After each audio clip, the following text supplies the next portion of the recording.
सूत जी महाराज से शौनक आदि ऋषियों ने कहा कि हे सूत जी महाराज, ये राजा परीक्षित को सूत जी महाराज ने कथा किस प्रकार और कहां और कैसे सुनाई। तब सूत जी महाराज ने कहा, यदा मृधे कौरव सृंजयानाम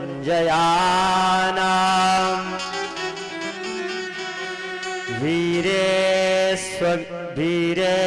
स्वथो वीरगतिं गतेषु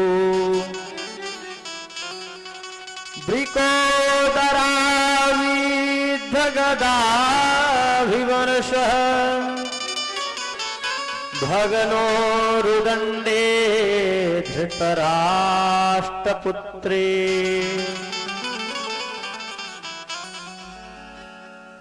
सूत जी महाराज ने कहा, महाभारत का युद्ध समाप्त हो चुका था। समस्त योद्धा रणभूमि में परास्त हो चुके थे, वीर गति को प्राप्त हो चुके थे।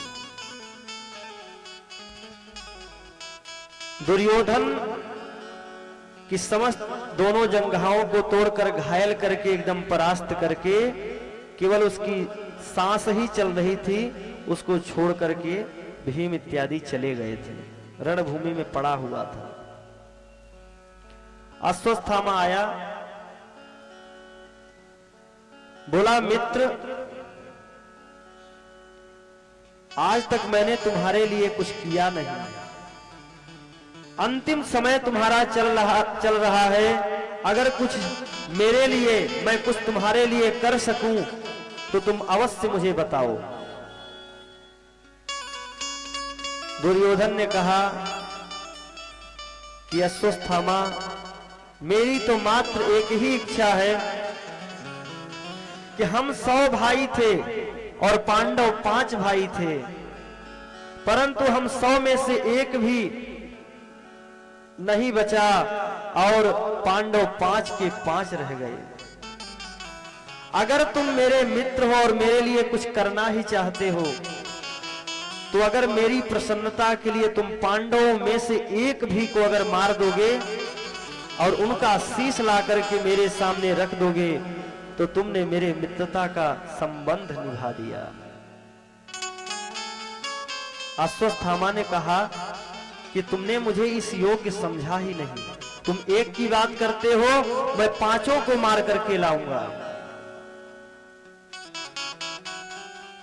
और अश्वत्थामा उसी समय दुर्योधन ने उनका सेनापति के रूप में नियुक्ति कर दिया, तिलक कर दिया। बोले, अभी मैं मरा नहीं हूं अश्वत्थामा, और जब तक राजा मृत्यु को प्राप्त नहीं होता तब तक हार नहीं मानी जाती। मैं तुम्हें सेनापति पर नियुक्त करता हूं, पद पर। अश्वत्थामा वहां से चल दिया। रात्रि में द्रौपदी के 5 पुत्र, जहां पर 5 भाई पांडव विश्राम करते थे, भगवान श्री कृष्ण उनको दूसरी जगह ले गए और वहां पर द्रौपदी के 5 पुत्र सो रहे थे, जहां पर पांडव सोया करते थे। और ऐसा था कि वो 5 पुत्र अपने 5 पिता के जैसे ही दिखते थे। अर्जुन का पुत्र अर्जुन के जैसा दिखता था, भीम का पुत्र भीम के जैसा दिखता था। 5 बालक वह सो रहे थे।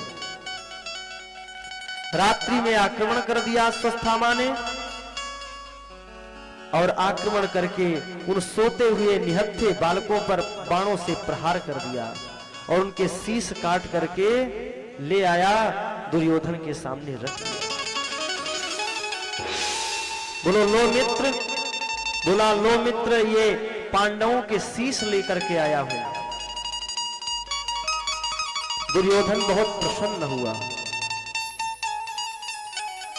जैसे ही उसने भीम के पुत्र का शीश उठाया भीम समझ करके, और जैसे ही उसको मसला तो तुरंत वो टूट गया, फट गया एकदम वह शीश।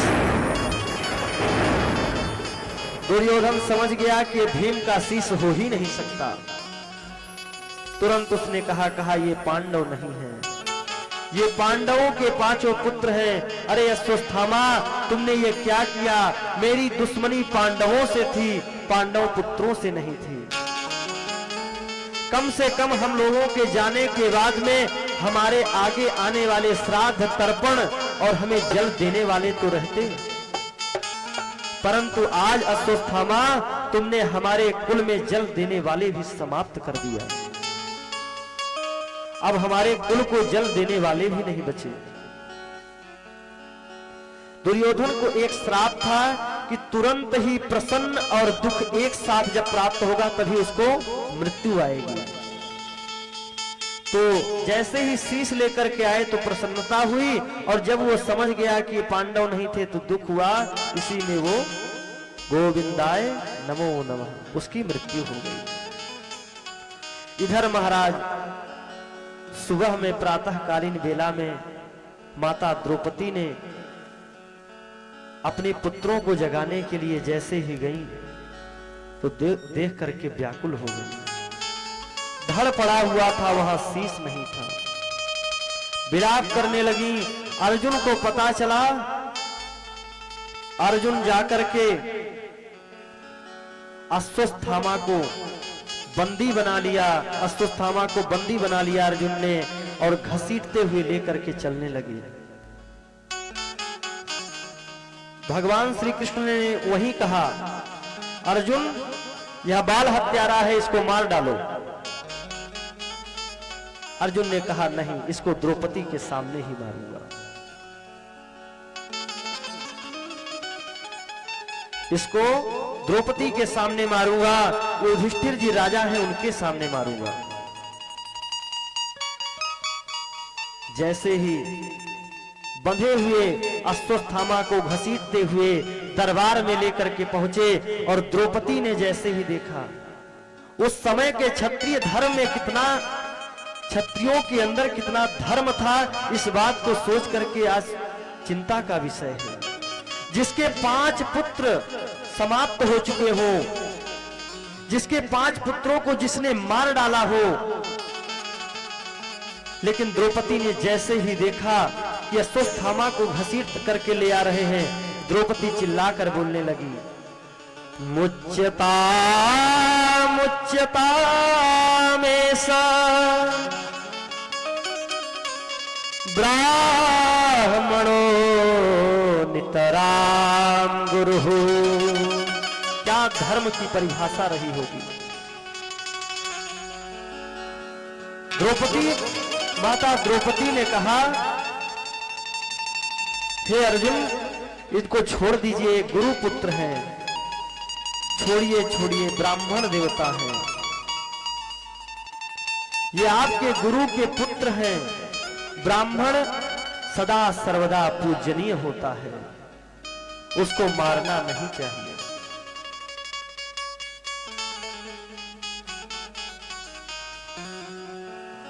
अब भीम, अब वहां पर क्या हुआ कि धर्मराज युधिष्ठिर और माता द्रौपदी एक पक्ष में हो गए, और अर्जुन और भीम एक पक्ष में हो गए। अर्जुन और भीम ने कहा कि हम इसको छोड़ नहीं सकते। धर्मराज युधिष्ठिर और द्रौपदी माता ने कहा कि नहीं, इसको मारो मत, छोड़ दो। तब भगवान श्री कृष्ण से अर्जुन ने पूछा कि आप ही बताइए कि इसके साथ में क्या किया जाए। भगवान ने कहा, ब्रह्मबंधुर्न हन्तव्या आतताई वधारहण। बोले, हे अर्जुन, ब्राह्मण कैसा भी हो, लेकिन उसको मारना नहीं चाहिए। लेकिन एक बात और है, कोई भी क्यों न बना रहे, परंतु अगर बालकों का हत्यारा है तो उसको छोड़ना भी नहीं चाहिए। अच्छा, एक बात है, राम जी इतने सीधे साधे हैं, सच्चे हैं कि जो कहते हैं सीधा ही कहते हैं। और राम जी के मंदिर में जब आप जाएंगे तो देखेंगे राम जी सीधा ही खड़े रहते हैं। लेकिन कन्हैया के मंदिर में जाएंगे तो उसके पांव टेढ़े, कमर टेढ़ी, सिर टेढ़ा, मुकुट टेढ़ा और उसकी बातें भी टेढ़ी मेढ़ी है। क्या कह रहे हैं? बोले ब्रह्मबंधुर न हंतव्य आतताई वधारहण। बोले ब्राह्मण कैसा भी हो उसको मारना नहीं चाहिए, लेकिन जो बालकों का हत्यारा हो वो कोई भी क्यों ना बना रहे उसको छोड़ना नहीं चाहिए। अर्जुन बोले महाराज ये बताओ कि करें क्या? आप कह रहे हैं ब्राह्मण है तो मारना भी नहीं चाहिए और अगर बालकों का हत्यारा है तो उसको छोड़ना भी नहीं चाहिए। तो भगवान बोले कि ब्राह्मण का अपमान ही उसकी मृत्यु है। ब्राह्मण के सम्मान से, ब्राह्मण को सम्मान से बढ़कर कुछ नहीं चाहिए। अगर ब्राह्मण का अपमान कर दिया तो समझ लो कि मृत्यु दंड दे दिया। किसी व्यक्ति की समाज में प्रतिष्ठा हो, उसको चौराहे पर 10,000 पब्लिक के सामने मार दिया जाए, कोई 2 थप्पड़ मार दे और एक जगह किसी उसको गोली मार के तुरंत मृत्यु को प्रदान कर दे तो मृत्यु ठीक है, लेकिन वहां पर प्रतिष्ठित व्यक्ति को 2 थप्पड़ मारना ठीक नहीं रहेगा। तो बोले ब्राह्मण को मारना नहीं चाहिए, इसका अपमान करके धक्के मार करके यहां से निकाल दो। अश्वत्थामा के मस्तक पर एक मणि थी, दिव्य मणि थी। उस मणि को अर्जुन ने निकाल लिया और धक्के मार करके अपमानित करके राजमहल से बाहर फेंक दिया। अश्वत्थामा और भी क्रुद्ध हो गया। अच्छा, जो दुष्ट होता है वो दया को कृतज्ञता के भाव में नहीं लेता, वो दूसरे ही भाव में ले जाता है। उसने कहा कि इन पांडवों ने मेरा अपमान किया है। उसको ध्यान में आया कि इसके समस्त कुल को तो विनाश कर ही चुका हूं। तब तक उसके ध्यान में आया कि अभिमन्यु की पत्नी जो उत्तरा है उसके गर्भ में अभी बालक है, वो इनके पांडवों के कुल का दीपक बचा हुआ है, उसको भी मैं नष्ट कर दूंगा। और उसने महाराज ब्रह्मास्त्र का संधान कर दिया। ब्रह्मास्त्र चला दिया उत्तरा के गर्भ पर।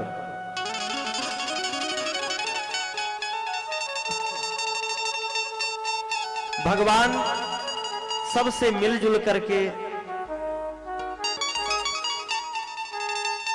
इतने दिनों बाद महाभारत का युद्ध समाप्त हो चुका था। रथ में चढ़ करके, रथ में बैठ करके द्वारिका के लिए दिल्ली हस्तिनापुर से प्रस्थान ही करने वाले थे कि उत्तरा भागती भागती आई। पाहि पाहि महायोगिन देव देव जगतपते नान्यं तद्भयं पश्ये यात्र मृत्युः परस्पर। दौड़ी दौड़ी आई और भगवान के चरणों में पाहि पाहि महायोगी। योगी उसको कहते हैं जो दूसरे के शरीर में प्रविष्ट हो सके। और यहां पर उत्तरा ने कहा पाहि पाहि महायोगी, आप तो महायोगी हैं, मेरे गर्भ की रक्षा कीजिए। कामं दहतु मानाथ मामे गर्भो निपात्यता। बोले मेरा शरीर नष्ट हो जाए भगवन, परंतु मेरे वंश का एक दीपक यह बच जाए, इसलिए मैं आपके चरणों में निवेदन करती हूं कि मेरे गर्भ की रक्षा कीजिए।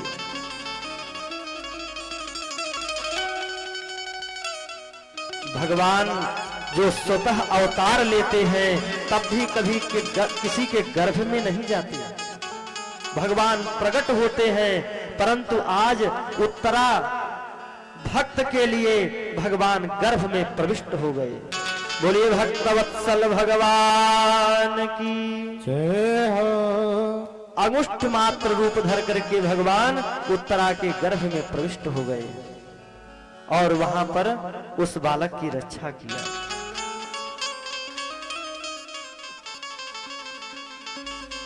जब इस प्रकार से रक्षा किया तो अर्जुन की माता है कुंती, पांडवों की माता कौन है? कुंती मैया। रक्षा करने के बाद, एकदम व्यवस्थित करने के बाद भगवान द्वारिका जाने लगे। माता कुंती भगवान के सामने रोने लगी। नमस्ते पुरुषं त्वाद्यं ईश्वरं प्रकृतिः परम् अलक्ष्यं सर्वभूतानामन्तर्बहिरवस्थितम्। हे समस्त प्राणियों के बाहर भीतर निवास करने वाले प्रभु, कृष्णाय वासुदेवाय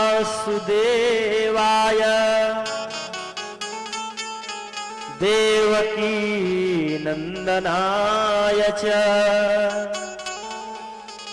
नंदगोपकुमाराय गोविंदाय नमो नमः। हे देवकी वसुदेव नंदन, मैं आपको प्रणाम करती हूं। भगवान बोले, भगवान की बुआ है कुंती मैया। भगवान बोले, अरे बुआ ये क्या कर रही हैं आप? मैं आपको प्रणाम करूंगा, आप मुझे क्यों प्रणाम कर रही हैं? कुंती मैया ने कहा, ये नाटक बंद करो गोपाल, ये मैं भी जानती हूं और तुम भी जानते हो। ये जो संसार के नाते हैं इसको 10 मिनट थोड़ा देर के लिए हटा करके, क्या आप नहीं जानते कि आपको मैं कौन हूं और आप कौन हैं? मैं आपको पहचान गई हूं। आपने ही पग पग पर हमारी मदद किया हुआ है। आपने ही, आपके द्वारा ही महाभारत का युद्ध जीत लिए। और अभी अभी जब इस अश्वत्थामा ने ब्रह्मास्त्र का प्रयोग कर दिया, तब आप ही ने उसका रक्षण किया है। भगवान बोले कि बुआ इसमें मेरी क्या योगदान है? आपके पुत्र इतने महारथी हैं, इतने शक्तिशाली हैं कि स्वयं ही समस्त जगत को जीत लिया। बोले नहीं, आपने भीम को जब विष दिया गया तब आपने रक्षण किया। महाभारत में आपने पग पग पर हमारे संतान की रक्षा किया। तो भगवान बोले कि बुआ आप क्या चाहती हैं? आप आज मांग लीजिए मेरे से। आज कुंती मैया ने जो कुछ मांगा है, संसार में आज तक कोई ऐसा नहीं हुआ जो कुंती मैया के जैसा वरदान मांग सके। कुंती मैया ने कहा, विपदः सन्तु नः सस्वात् तत्र तत्र जगद्गुरो भवतो दर्शनं यत्सात् पुनर्भव दर्शन। कुंती मैया ने कहा कि अगर आप मुझे कुछ भी प्रदान करना चाहते हैं, कुछ भी देना चाहते हैं, तो हे गोविंद मुझे ऐसा आशीर्वाद प्रदान करिए, ऐसा वरदान प्रदान करिए कि मेरे जीवन से कभी भी दुख दूर ना हो। क्या आज संसार में कोई ऐसा हो सकता है? कुंती मैया कह रहे हैं कि मुझे दुख दीजिए गोविंद, मेरे जीवन से कभी दुख ही दूर ना हो। भगवान की आंखों में आंसू आ गए। बोले बुआ आपने सुख भोगा ही कब? आपका जब विवाह हुआ कुछ ही दिनों बाद में आप जो है विधवा हो गई। आपके पुत्रों का राज्य चला गया, संपत्ति चली गई, वन वन में फिरे, महाभारत का युद्ध हुआ, इतने कष्ट, जीवन पूरा जीवन आपका संघर्ष और कष्ट में ही बीत गया, और अब जाकर के कुछ सुख की घड़ी आई तो आप बुआ दुख मांग रही हैं।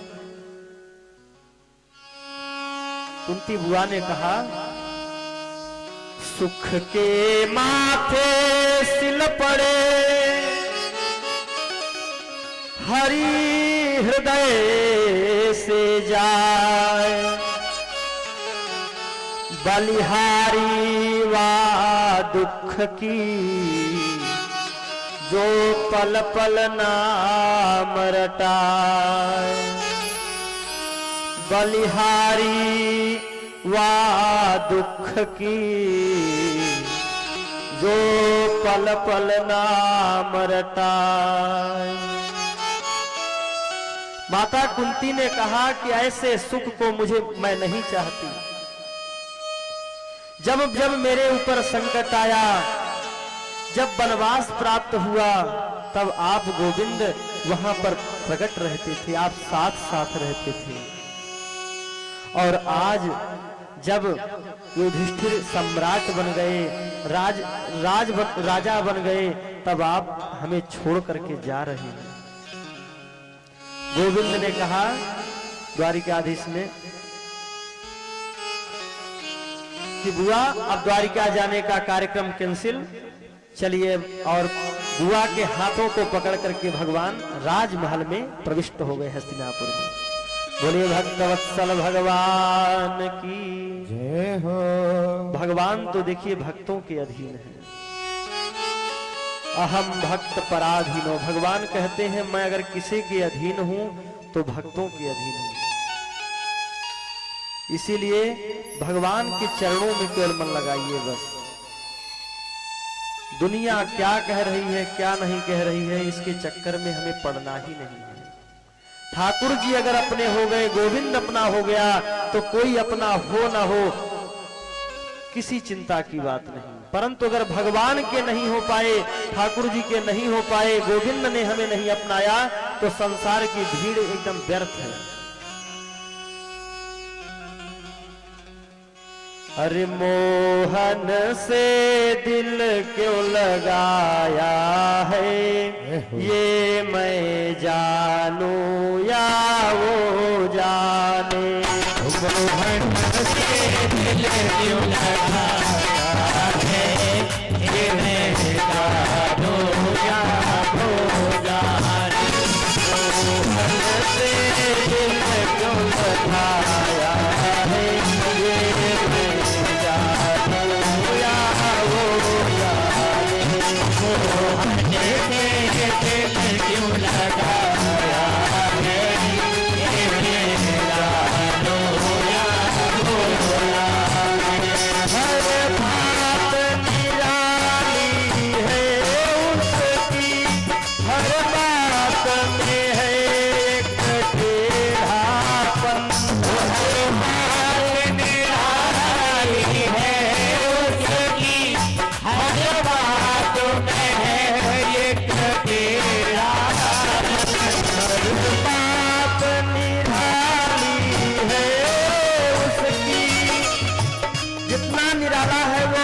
उसकी बात निराली है, संसार में ऐसा कोई नहीं है। हर बात निराली है उसकी, हर बात में है एक टेढ़ापन।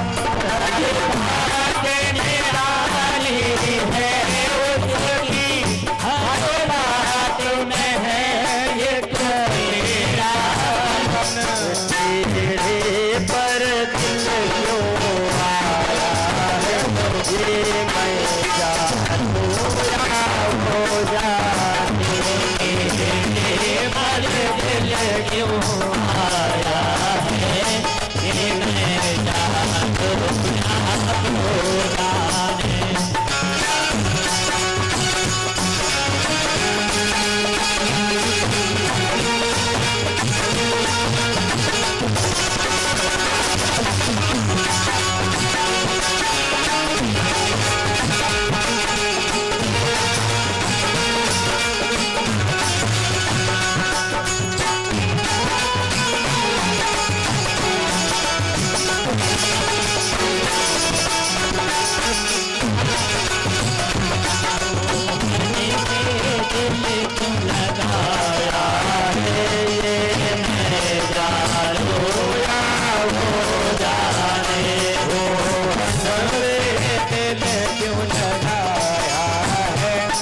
क्यों लगाया है, इन्हें जादू या भोला है। मोहन से दिल क्यों लगाया है, ये मैं जानू या जाने। बोले वृंदावन बिहारी लाल की जय हो। श्री राधा मुकुंद भगवान की जय हो। देखिए, कथा कहने में जो आनंद आता है वो ज्यादा भजन गाने में नहीं आता है, लेकिन क्या है कि आज का परिवेश ऐसा है कि लोगों की मांग ही रहती है कि भजन ना हो जब तक, तब तक कहेंगे कि महाराज जी क्या कह रहे हैं, आनंद ही नहीं आ रहा है। इसलिए थोड़ा भजन भी चलता रहे सबके मन का। बोले वृंदावन बिहारी लाल की जय हो।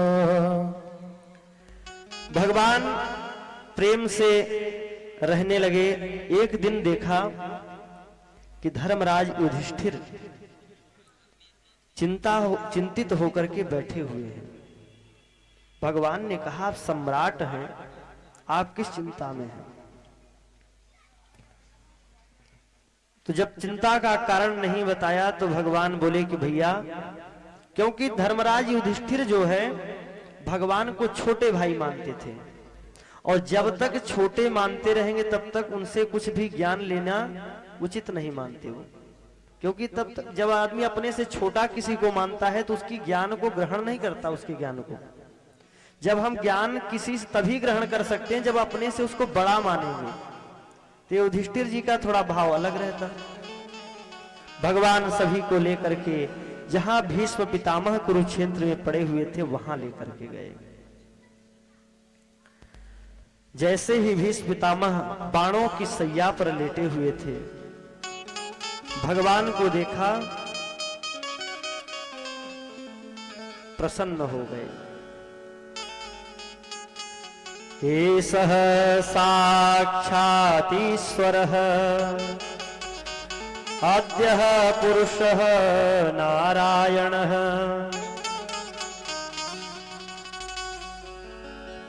अर्जुन, युधिष्ठिर, समस्त पांचों भाई वहां पर गए। सबने क्रम से पितामह को प्रणाम किया। भगवान ने भी प्रणाम किया। पितामह को जब अर्जुन प्रणाम करने लगे तो भीष्म पितामह ने कहा, यम मन्यसे मातुलेयं प्रिय मित्रं सुहृत्तमं अकारो सचिवं दूतं सौहृदारथ सारथिम। हे अर्जुन, तुम्हारा जीवन धन्य है। तुम कभी भगवान कृष्ण को मामा के बेटे बन जाते हो, कभी तुम इनको साला बना लेते हो। अर्जुन जी के साले हैं भगवान श्री कृष्ण। कभी तुम इनको अपना सारथी बना लेते हो। तुम्हारा जीवन बहुत धन्य है अर्जुन। कभी कभी मुझे ग्लानि होने लगती है कि मैं गंगा पुत्र भीष्म क्यों हूं, मैं कुंती पुत्र अर्जुन क्यों नहीं हूं। भीष्म पितामह बोले कि अब सब लोग थोड़ा सा हट जाओ। गोविंद से बोले कि हे गोविंद, आप मेरे सामने आ जाओ। भगवान खड़े हो गए। भीष्म पितामह ने कहा कि जब तक अब मैं इस शरीर का त्याग नहीं कर देता तब तक ऐसे ही खड़े रहना, मुस्कुराते हुए ऐसे ही मेरे सामने ही खड़े रहना। तो भगवान, थोड़ा सा भगवान का मुंह लटक गया कि इनको तो इच्छा मृत्यु का वरदान प्राप्त है और बाबा कब तक ना जाएं, अब कितने दिनों तक खड़ा रहना पड़ेगा। तो पितामह भीष्म ने कहा कि चिंता ना करिए, आपको मैं ज्यादा प्रतीक्षा नहीं कराऊंगा, परंतु आप मुस्कुराते हुए खड़े हो जाइए। भगवान की मुस्कान पर जैसे ही भगवान ने मुस्कुराया वैसे ही समस्त पीड़ा, जो भीष्म पितामह जी के बाणों की पीड़ा थी, समस्त पीड़ा चली गई। क्योंकि जहां काम नहीं चलता था, तीर यर कमानों से विजय नटवर की होती थी, वहां केवल मुरली की तानों से। बोले भक्तवत्सल भगवान की जय हो। भगवान की अधरों पर जब मुरली बज जाती तो बड़े बड़े तीर कमान सब फेल हो जाते साहब। तो जैसे ही भगवान ने मुस्कुराया, समस्त पीड़ा चली गई। पितामह भीष्म ने कहा कि हे प्रभु, मैं आपके चरणों में कुछ समर्पित करना चाहता हूं। बोले बताइए। बोले मेरी एक पुत्री है जिसका मैं विवाह कराना चाहता हूं आपसे। सब आश्चर्य में हो गए कि अखंड ब्रह्मचारी, नैष्ठिक ब्रह्मचारी है भीष्म पितामह, और ये किसका विवाह, इनकी पुत्री कब हो गई। भगवान ने कहा कि बाबा पितामह, आपकी पुत्री कहां है, आपकी पुत्री कैसे हो गई। बोले ये जो मेरी बुद्धि है, जो ये मेरी मति है, यही मेरी पुत्री है। इति मति रूप कल्पिता वितृष्णा। चार जीवन के अंतिम समय में भीष्म पितामह जी अंतिम समय में इन चार श्लोकों से, इन कुछ श्लोकों से स्तुति कर रहे हैं। लगभग 11 श्लोकों में गाया है भीष्म पितामह जी ने स्तुति, कुछ श्लोकों का गान करते हैं। हम भी भगवान के चरणों में, जो हमारी मति जो बुद्धि है, ये भी हमारी मति बुद्धि भी भगवान के चरणों में समर्पित हो जाए, उसका भगवान वर्ण करने, ऐसी सबको कामना करना चाहिए। इति मति रूप कल्पिता वितृष्णा भगवती सात्वत पुंगवे विभूमि।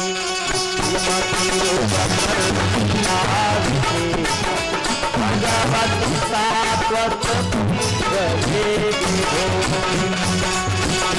सतमुपगते भजे हर तुम प्रकृत मुखे युष्याधव प्रवाह। भुवन कमनं कमालवरणं, भुवन कमनं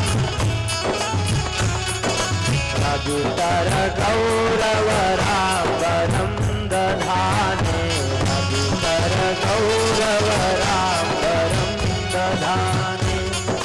वपुरल ककुलाभृताननाद्यं, वपुरल ककुलाभृताननाद्यं, विजय सखेरतिरस्तु मे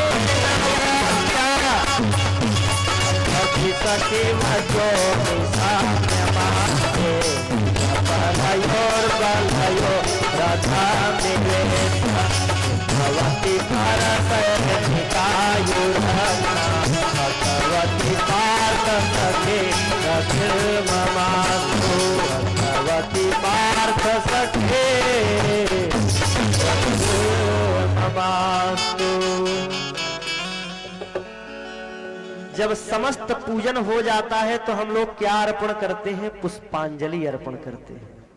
बोलते हैं कि अब लास्ट में मंत्र पुष्पांजलि अर्पण कर दिया जाए। तो आज भीष्म पितामह भी पुष्प, अपने शब्दों के पुष्प के द्वारा, शब्द रूपी पुष्प के द्वारा भगवान के इस जीवन के अंतिम क्षणों में पुष्पांजलि अर्पित कर रहे हैं। श्लोक ही जब शुरू किया तो इति मध्य रूप कल्पिता वितृष्णा, अंतिम इति कर दिया, जो कि लास्ट में होता है इति, परंतु प्रारंभ में इति कर दिया। भगवान की स्तुति गाई और भगवान के चरणों में बस यही प्रार्थना किया कि प्रभु आपके चरणों की कृपा बनी रहे। और सभी को यही करना चाहिए कि देहांत काले तुम सामने हो, बंसी बजाते मन को लुभाते, देहांत काले तुम सामने हो, बंसी बजाते मन को लुभाते, यही गीत गाते मैं तन नाथ त्यागूं, हे नाथ नारायण वासुदेव। क्या गाते हुए हमारे प्राणों का त्याग हो, भगवान की सन्निधि प्राप्त हो, ठाकुर जी के चरणों की कृपा प्राप्त हो, और उनके कुछ भी अगर ना हो पाए तो मन में केवल और केवल एक ही भगवान के नाम का आश्रय हमारे जीवन में रहे, कि अंतिम क्षणों में हे गोविंद केवल आपका नाम याद रहे।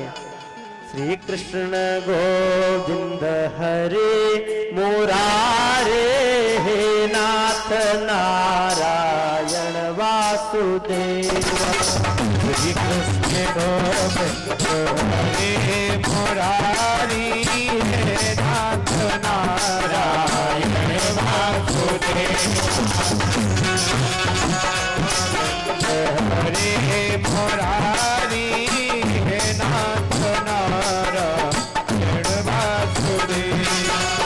हे नाथ नारायण वासुदेव, हे नाथ नारायण वासुदेव, हे नाथ नारायण वासुदेव, हे नाथ नारायण वासुदेव। श्री कृष्ण गोविंद हरे मुरारी, हे नाथ नारायण वासुदेव। कृष्ण गोविंद हरे मुरारी, हे नाथ नारायण वासुदेव।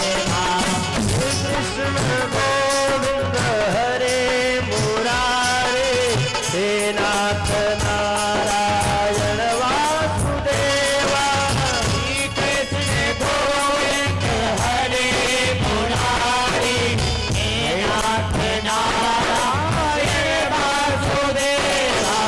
हे नाथ नारायण वासुदेव, हे नाथ नारायण वासुदेव। हे नाथ नारायण वासुदेव, हे नाथ नारायण वासुदेव। हे नाथ नारायण वासुदेव। बोले भक्तवत्सल भगवान की जय हो। और इस प्रकार से पितामह भीष्म भगवान को देखते हुए निहारते हुए उनके अंदर से जो दिव्य ज्योति थी वो निकल करके भगवान के चरणों में मिल गई।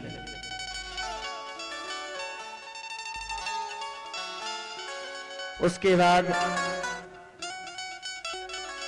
कुछ समय बीता, भगवान भी द्वारिका चले गए और यहाँ अपना युधिष्ठिर राज्यपाट संभालने लगे। समय आने पर उत्तरा के गर्भ से एक बालक ने जन्म लिया। जब वह बालक जन्म लिया तो जिसके भी गोद में जाता तो देखता ही रहता, इधर उधर देखता रहता। वो तो उसको ढूंढ रहा था जो उसके गर्भ में आकर के उससे मिला था, वो उसी को ढूंढ रहा था। तो जब देखा कि ये तो परीक्षण सा करता रहता है तो आचार्यों ने उसका नाम रख दिया परीक्षित।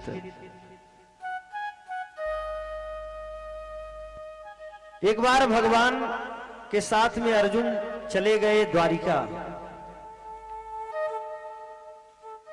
7 महीने बीत गए महाराज, अर्जुन का कोई पता नहीं आया। गता सप्ताधुना मासा भीमसेन तवानुजाः नायाति कस्य वा हेतो नहि वेदेदमंजसा।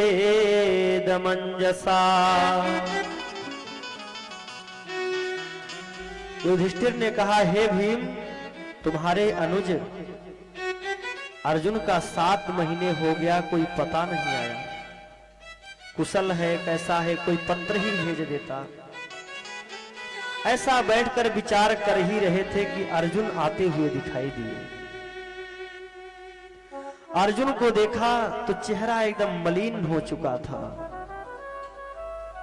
कांति उनकी क्षीण हो चुकी थी, जो तेज शरीर पर था वो खत्म हो चुका था। धर्मराज युधिष्ठिर ने कहा अर्जुन से कि क्या तुमने पराई स्त्री का गमन कर लिया जो तुम्हारे चेहरे से कांति चली गई? अर्जुन ने कहा नहीं, सर हिला करके कहा नहीं। बोले वही तो मैं सोचता रहा था कि भरत वंश में ऐसा अनिष्ट करने वाला कोई हो ही नहीं सकता। तो क्या तुम्हारे शरणागत में कोई आया हुआ था, उसका तुम रक्षा नहीं कर पाए?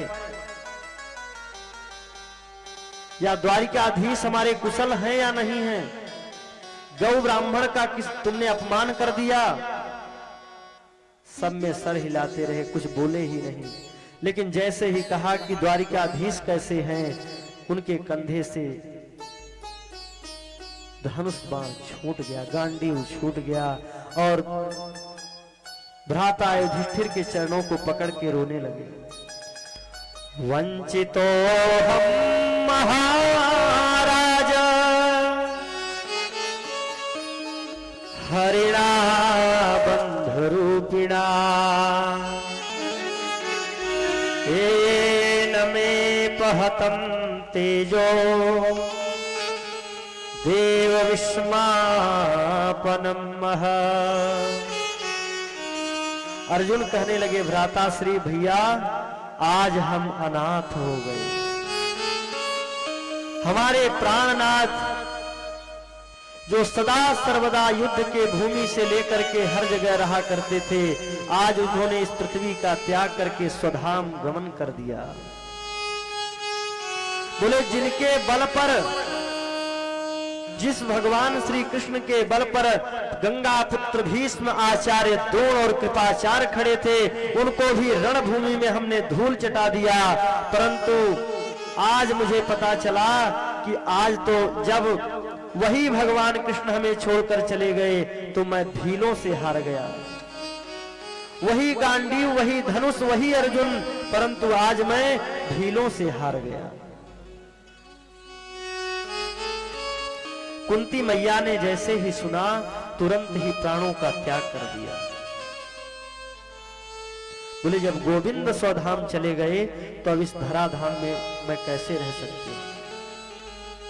या तो राजा दशरथ ने, भगवान के चरणों में इतनी प्रीति थी प्रभु के प्रति कि वो तुरंत ही जैसे ही भगवान वन के लिए गमन किए तो उन्होंने प्राण त्यागे थे, या तो माता कुंती की भगवान में इतनी प्रीति थी कि जैसे ही उनको पता चला कि भगवान चले गए तो मैया कुंती ने भी प्राणों का त्याग कर दिया। पांडवों ने छोटी उम्र में ही राजा परीक्षित को राज्य गद्दी सौंप करके और वो भी स्वर्गारोहण के लिए चले गए। देखिए, जगत में कुछ भी ऐसा नहीं है कि जो परमानेंट हो। कुंती मैया समझ गई कि जब भगवान ही नहीं है तो ये सब कुछ भी रहने वाला नहीं, एक दिन जाना ही पड़ेगा। अरे जगत में कोई न परमानेंट, जगत में कोई न परमानेंट, जगत में कोई न परमानेंट, कोई न परमानेंट, जगत में कोई न परमानेंट।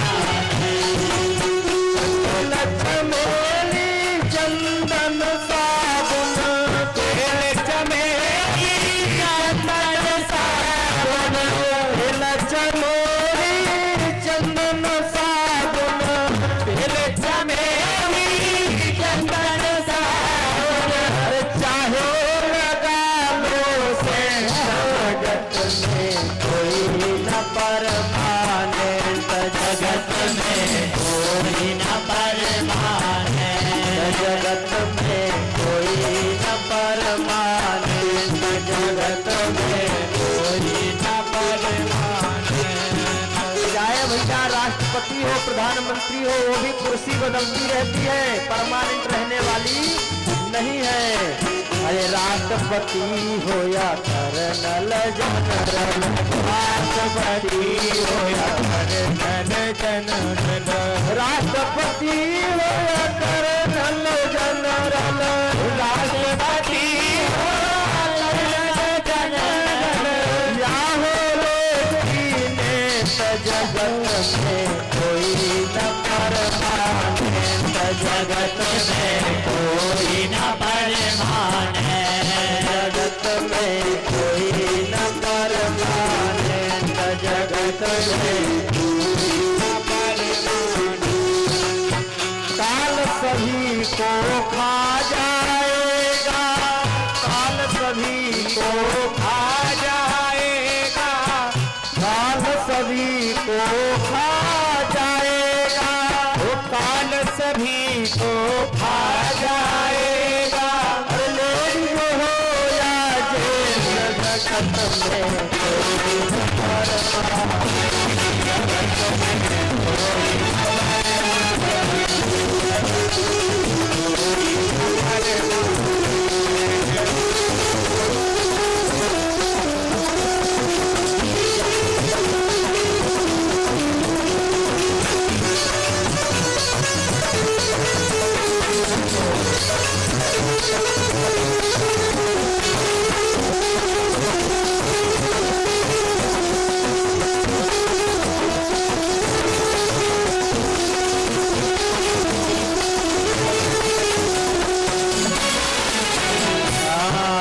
साधु संत की संगत कर लो, साधु संत की संगत कर लो, जिसकी संगति सबसे अच्छी रहेगी, जो जीवन में कुछ बन जाएंगे। अगर सच्ची गवर्नमेंट किसकी है? जो भगवान से नाता जोड़वा रहा हो, ऐसे व्यक्ति का संगत करो, ऐसे व्यक्ति का साथ करो जिसका तार भगवान से जुड़ा हुआ हो। जैसे बिजली के तार में अगर कोई व्यक्ति लिपटा हुआ है और अगर आप पकड़ लोगे तो आपको भी करंट लगेगा महाराज।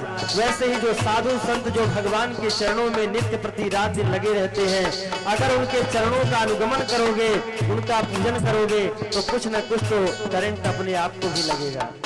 साधु संत की संगत कर लो, साधु संत की संगत कर लो, साधु संत की संगत कर लो, साधु संत की संगत कर लो, सच्ची गवर्नमेंट जगत में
बोलिए भक्तवत्सल भगवान की,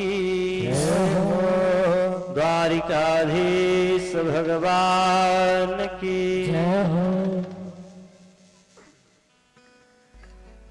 पांडव स्वर्गारोहण पर चले गए, महाराज परीक्षित राजगद्दी पर विराजमान हो गए। बस 10 से 15 मिनट, माताएं जो भी माताएं उठ रही हैं, मात्र 15 मिनट के आगे नहीं लेंगे, आप लोग बैठ जाइए। 15 मिनट में पूरी आरती करवा देंगे, सभी लोग बैठे रहें, मात्र 15 मिनट से ज्यादा नहीं लेंगे। पांडव स्वर्गारोहण पर चले गए, राजा परीक्षित राज्य कर रहे थे। एक दिन राजा परीक्षित ने सोचा कि राज्य का निरीक्षण किया जाए कि राज्य में चल क्या रहा है। तो जब राज्य के भ्रमण पर गए तो देखा कहीं कोई उनके पिता श्री अभिमन्यु की वीर गाथा गा रहा है, कोई उनके दादा अर्जुन की वीर गाथा गा रहा है, कोई पितामह भीष्म की वीर गाथा गा रहा है। बड़ी प्रसन्नता हुई राजा परीक्षित को कि हमारे पूर्वजों की कीर्ति इतनी विस्तार में है, इतनी वर्णनीय है कि लोग आज भी उनका गुणगान कर रहे हैं। तभी देखा एक जगह जाते समय कि एक गाय और एक बछड़ा, जिसके पीछे एक काला आदमी डंडा लेकर के खड़ा हुआ है और गैया मैया को मारे जा रहा है। गैया मैया रोती हुई उस बछड़े से कह रही है, उस जो बछड़ा है उससे कह रही है, बैल से कह रही हैं, प्रसव से, कि जब से भगवान ने स्वधाम गमन कर दिया तब से पृथ्वी पर से धर्म चला गया। राजा परीक्षित ने सोचा कि मेरे राज्य में गौ और ब्राह्मण पर अत्याचार, ललकार कर कहा, हे मां, हे गौ माता, अभी पांडवों के वंश में अभी यह परीक्षित क्षत्रियों में जीवित है, जब तक मैं जीवित हूं तब तक तुम्हारे ऊपर कोई अन्याय नहीं कर सकता। और उस आदमी को कहा, हे दुष्ट, तू खड़ा रह, कौन है तू? उसने हाथ जोड़कर कहा, महाराज मैं कलयुग हूं। राजा परीक्षित ने कहा कि तूने मेरे राज्य में प्रवेश कैसे किया? तुझे पता नहीं कि अभी भरतवंशियों में राजा परीक्षित का शासन चल रहा है। मेरे राज्य में तुझे प्रवेश करने की अनुमति किसने दी? तेरा इतना साहस कि तू मेरे राज्य में प्रवेश कर गया। कलयुग ने कहा, महाराज आप तो सप्तद्वीप मही के सम्राट, एक छत्र सम्राट हैं आप। समस्त पृथ्वी पर आपका ही शासन है, मैं कहां जाऊं? मैं आपके शरण में हूं। क्षत्रियों का धर्म है कि जो शरण में आ गया हो उसको नहीं मारते। ये शास्त्रीय धर्म है, वैदिक धर्म है, सनातन धर्म है। ये जो शरण में आ गया हो उसको नहीं मारते। गौ ब्राह्मण पर हाथ नहीं उठाते, अस्त्र नहीं चलाते। स्त्री हो उस पर अस्त्र नहीं चलाते। पागल हो गया हो या रण में पीठ दिखा करके भाग रहा हो, उसको उस पर भी अस्त्र नहीं चलाते। तो राजा परीक्षित की जब वो शरण में आ गया तो राजा परीक्षित ने कहा कि ठीक है, कोई बात नहीं, मैं तुम्हें 4 स्थान प्रदान करता हूं, उन 4 स्थानों पर तुम निवास करना। बोले कहां कहां? द्यूतम पानम स्त्रिया सूना यत्रा धर्मश्चतुर्विधः। 4 स्थान प्रदान किया महाराज परीक्षित ने कलयुग को। कौन कौन सा? बोले जहां जुआ खेला जाता हो वहां तुम निवास करो। तो जहां पर भी जुआ खेला जा रहा हो वहां पर समझ लेना कि यहां कलयुग का वास है, वहां पर रुकना नहीं चाहिए। जहां पर मदिरा का पान किया जा रहा हो वहां पर कलयुग का वास होता है। जहां पर व्यभिचार हो रहा हो, वेश्यालय हो, वहां पर कलयुग का वास होता है। तो द्यूतम पानम स्त्रिया सूना यत्रा धर्मश्चतुर्विध। कहां कहां? 4 जगह। जहां पर जुआ खेला जाता हो, जहां पर मदिरा का पान होता हो, जहां पर स्त्री गमन होता हो, व्यभिचार होता हो, ऐसी जगहों पर नहीं जाना चाहिए। ऐसी जगहों पर कलयुग का वास होता है। कलयुग ने कहा, महाराज ये तो वैसे ही बदनाम है, कुछ एक आध जगह तो ऐसा दे देते, साफ सुथरी जगह कि कोई वीआईपी आदमी आ जाए कोई मेहमान आ जाए तो उस पर बैठा सके, चारों ही दिया तो चारों ही इस प्रकार के दे दिए। तब राजा परीक्षित ने कहा, तुम्हारे अंदर गुण क्या है? क्या गुण है तुम्हारे में जो मैं कुछ और प्रदान करूं? कलयुग ने कहा कि जो सतयुग द्वापर त्रेता में यज्ञ करने से, तप करने से, हजारों वर्ष तक समाधि में बैठने से प्राप्त नहीं होता, वो कलयुग में केवल और केवल, कलयुग केवल नाम आधारा, कलयुग केवल नाम आधारा, सुमेरे सुमेरे नर उतरहि पारा, सुमेरे सुमेरे नर उतरहि पारा। कलयुग ही एक ऐसा है, केवल भगवान के नाम का सुमिरण करते रहो, केवल उनका नाम स्मरण करते हुए भव से पार हो जाएगा। ऐसा सरल साधन किसी भी युग में नहीं है। भगवान का नाम कलयुग में किसी भी भाव से लीजिए, किसी भी प्रकार से लीजिए, भाव कुभाव अनकयाल सहु, भाव को भाव अनकयाल सहु, भाव को भाव अनकयाल सहु, भाव को भाव अनकयाल सहु, नाम जपता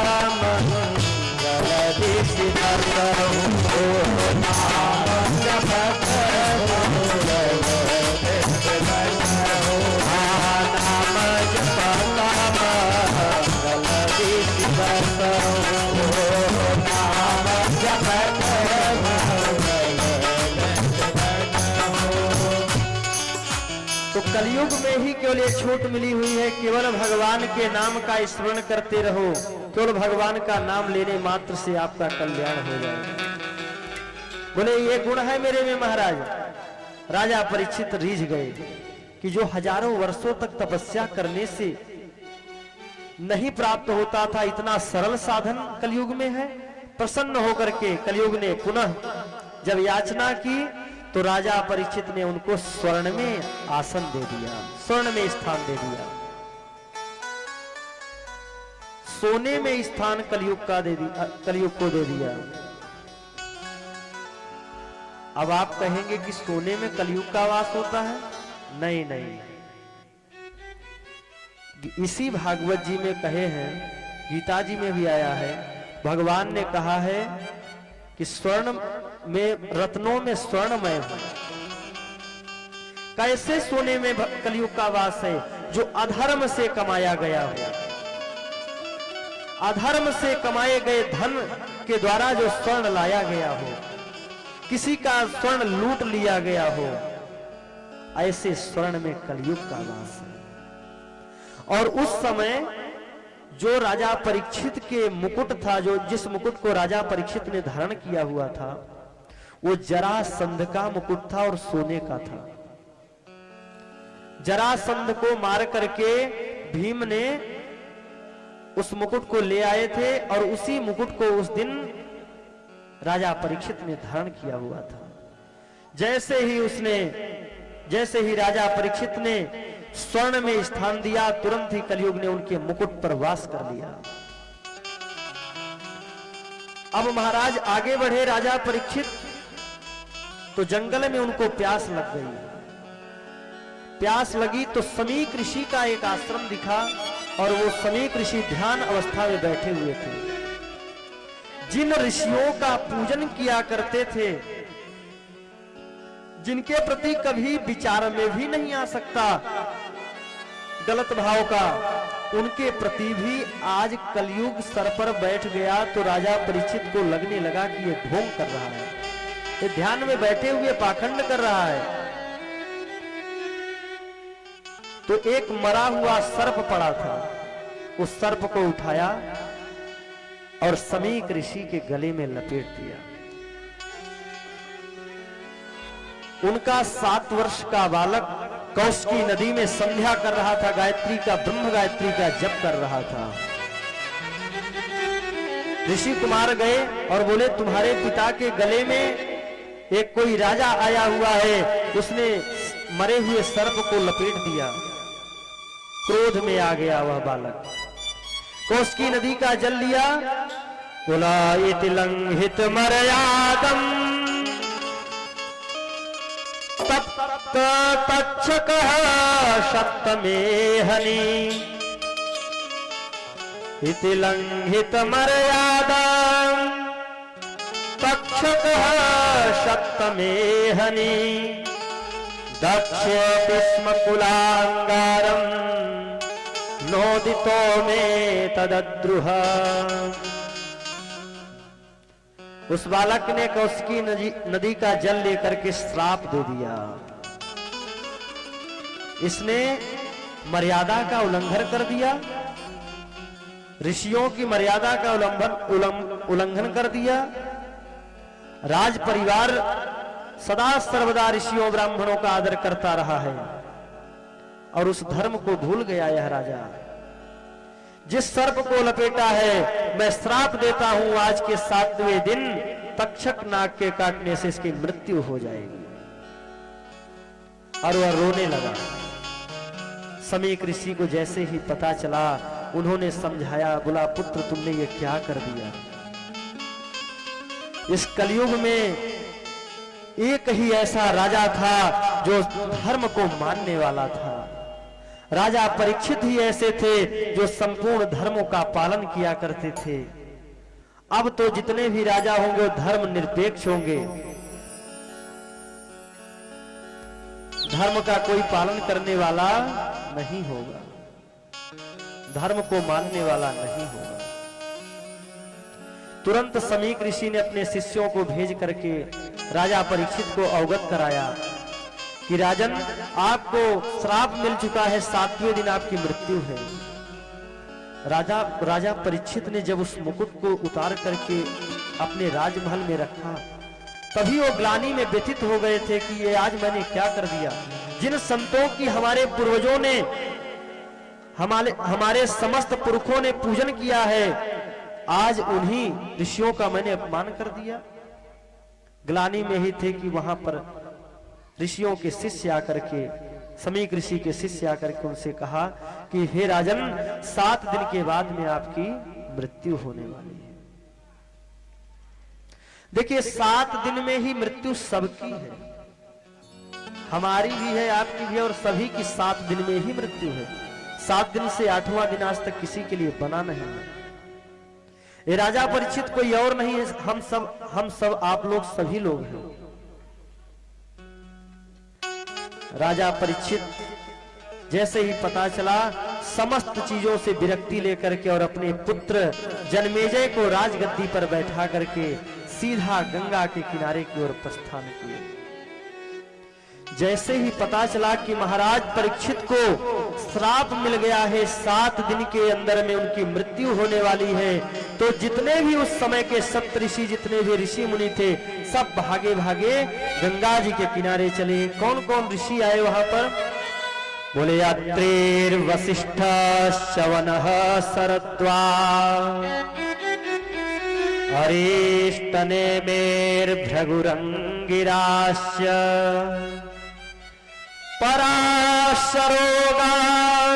पराशरोगाधिसुतोऽथ राम उताथ इंद्र प्रमदेत्मवाहो। जैसे ही सुना कि महाराज परीक्षित को श्राप लग गया है, अत्रि, वशिष्ठ, पराशर, भृगु, अंगिरा, समस्त ऋषि दौड़ करके गंगा के किनारे आए। जैसे ही सब ऋषियों को देखा तो राजा परीक्षित ने उनका पूजन किया। राजा परीक्षित ने कहा कि मुझे पता नहीं चल पा रहा है, मैं समझ नहीं पा रहा हूं कि आज मुझे श्राप मिला है कि वरदान मिला हुआ है। जिन महर्षियों के, जिन ऋषियों के दर्शन के लिए यह नेत्र लालाहित रहते हैं, लेकिन उन ऋषियों का एक साथ दर्शन नहीं हो पाता। मैं कितना सौभाग्यशाली हूं, भगवान की कितनी करुणा कृपा है मेरे ऊपर कि आज समस्त ऋषि मुनि मेरे पास में आकर के समाधान बताने के लिए आए हुए हैं। अब जो है राजा परीक्षित ने समस्त ऋषियों का पूजन करके कहा कि जिसकी 7 दिन में मृत्यु होने वाली हो उसको क्या करना चाहिए।